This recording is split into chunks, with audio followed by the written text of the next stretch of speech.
31 अगस्त और 1 सितंबर को होने वाले विपक्षी इंडिया गठबंधन की बैठक से पहले बीजेपी ने एक बार फिर पूछा है सवाल कि आखिर विपक्ष का प्रधानमंत्री पद का उम्मीदवार कौन होगा, और तंज भी कसा है कि विपक्षी गठबंधन में शामिल पार्टियां एक दूसरे का टांग खींच रही हैं। मेरे साथ हैं जेडीयू के वरिष्ठ नेता केसी त्यागी।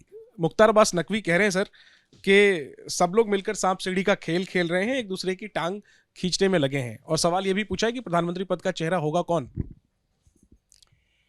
इंडिया के गठन के बाद भाजपा में रक्षात्मक माहौल है। इसकी एकता से, इसकी एकजुटता से वहाँ काफ़ी बेचैनी है। लिहाजा रोज एक ही प्रश्न को बार बार पूछते हैं कि इसका चेहरा कौन होगा।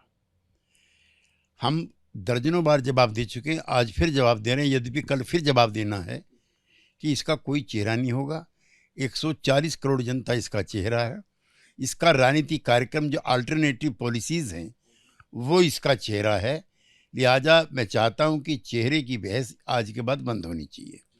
जहां तक संगठनात्मक मामला है, कल और परसों 2 दिन की बैठक, 31 और पहली तारीख की बैठक में उसका संगठन स्वरूप भी आ जाएगा, पॉलिटिकल प्रोग्राम भी आ जाएंगे, और जो इसका बड़ी सफलता है, सबसे बड़ी, कि सारी पार्टियां एक झंडे के नीचे चुनाव लड़ेंगी और राज्यों के कार्यक्रम तय होंगे, संयुक्त रैली तय होंगी।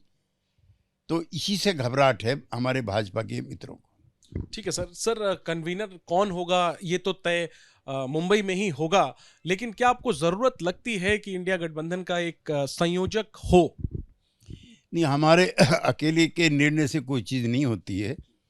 सभी पार्टियों का शीर्ष नेतृत्व वहाँ जुट रहा है और जो वो फैसला करेगा जेडीयू को मान्य होगा। सर, इस बीच नीतीश कुमार जी ने जो पुराने सहयोगी रहे हैं आप लोगों के, मसलन अकाली दल, आईएनएलडी, उनके शीर्ष नेताओं के साथ बात की है। आप हमें बताएंगे कि इसके पीछे क्या मकसद है और क्या बीएसपी को भी संपर्क किया गया है?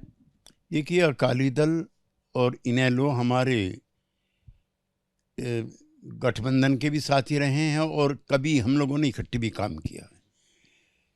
और इंडिया जो महागठबंधन बना है, इसकी शुरुआत भी चौधरी देवीलाल जी की पुण्यतिथि के अवसर पर जो आयोजित सभा थी हिसार में, उसी से हुई थी, जिसमें बादल साहब, फारूक अब्दुल्ला साहब, शरद पवार जी, नीतीश कुमार जी, तेजस्वी यादव, सीताराम येचुरी, मेरे समेत कई दर्जन नेता वहाँ पे उपस्थित थे। और नीतीश कुमार जी ने वहीं घोषणा की थी कि बगैर कांग्रेस के कोई विकल्प नहीं बन सकता, तीसरे मोर्चे की बेकार की कवायद है। उसी के बाद जब पटना में बैठक हुई है तो तीसरे मोर्चे के जो सूत्रधार थे, चाहे केजरीवाल जी रहे हों, चाहे ममता जी रही हों और चाहे अखिलेश जी रहे हों, वो कांग्रेस पार्टी के साथ बैठे दिखाई दिए, मंत्रणा की। ये नीतीश कुमार की, जनता दल की कोशिशों की सबसे बड़ी जीत थी। तो अब क्या इंडिया अलायंस में आईएनएलडी और अकाली दल को शामिल करने की कवायद है? अगर गठबंधन के सभी नेता साथी ये सहमत होंगे तो इस पर आगे विचार किया जाएगा और इस मुहिम को बढ़ाया जाएगा। बातचीत की है नीतीश जी ने? मैं ही परसों मिल करके आया हूं और 25 सितंबर को फिर कैथल में, हरियाणा में मीटिंग है, जिसमें ये सभी नेता दोबारा बुलाए गए हैं। अगर गठबंधन का मन बनता है तो हम उनको परसुएड करके ला सकते हैं। सर, आखिरी में इंडिया अलायंस को लेकर क्या बीएसपी को भी आप लोगों ने संपर्क किया है? क्योंकि अब तक पूरे देश में यूपी ही सबसे कमजोर कड़ी दिख रही है अपोजिशन की तरफ से, अगर हम देखें। ऐसे में बीएसपी को लाने के लिए क्या कोशिशें हुई हैं? देखिए, इंडिया गठबंधन में शामिल होने की पहली शर्त है कि जो भाजपा की विभाजनकारी नीतियां हैं, जो एंटी पुअर, एंटी किसान नीतियां हैं, उसका विरोध करके एक अल्टरनेटिव पॉलिसी जो इंडिया ने तैयार की, उसमें शामिल होना। बसपा की तरफ से अभी कोई ऐसा संकेत नहीं मिला है कि वो भाजपा का विरोध करेंगे और जो इंडिया गठबंधन है उसकी हिमायत करेंगे।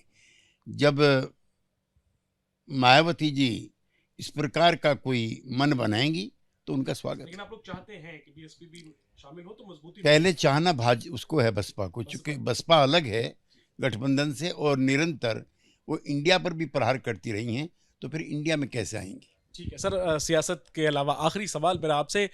चीन ने एक बार फिर चालबाजी दिखाते हुए अरुणाचल प्रदेश और अक्साई चीन को अपने नक्शे में दिखाया है। इस पर आप क्या प्रतिक्रिया व्यक्त करेंगे और क्या किस तरह की प्रतिक्रिया की मांग सरकार से करेंगे? ये कोई पहला अवसर नहीं है। अभी प्रधानमंत्री की शिपिंग की वार्ता हुई, इससे पहले विदेश मंत्रियों की वार्ता हुई, इससे पहले विदेश सचिवों की स्तर की वार्ता हुई, लेकिन मामला जस का तस है। भारत को, भारत सरकार को मजबूती के साथ ये पक्ष चीन के साथ जब भी वार्ता हो उठाना चाहिए कि वो हमारी सीमाओं का अतिक्रमण करने का दुस्साहस क्यों जुटाता है। जिनपिंग आने वाले भी हैं G20 की बैठक के लिए, आपको लगता है सर आप मांग करेंगे कि उस बैठक से पहले या उस बैठक के दौरान पीएम की तरफ से ये बात पुरजोर तरीके से उठाई जाए?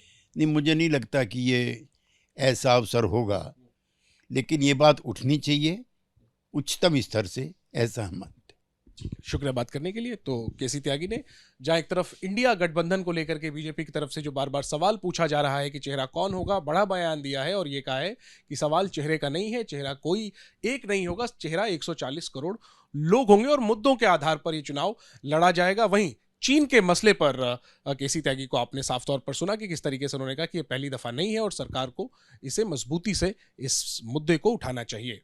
कैमरा पर्सन सुनील के साथ जैनेंद्र, एबीपी न्यूज, दिल्ली।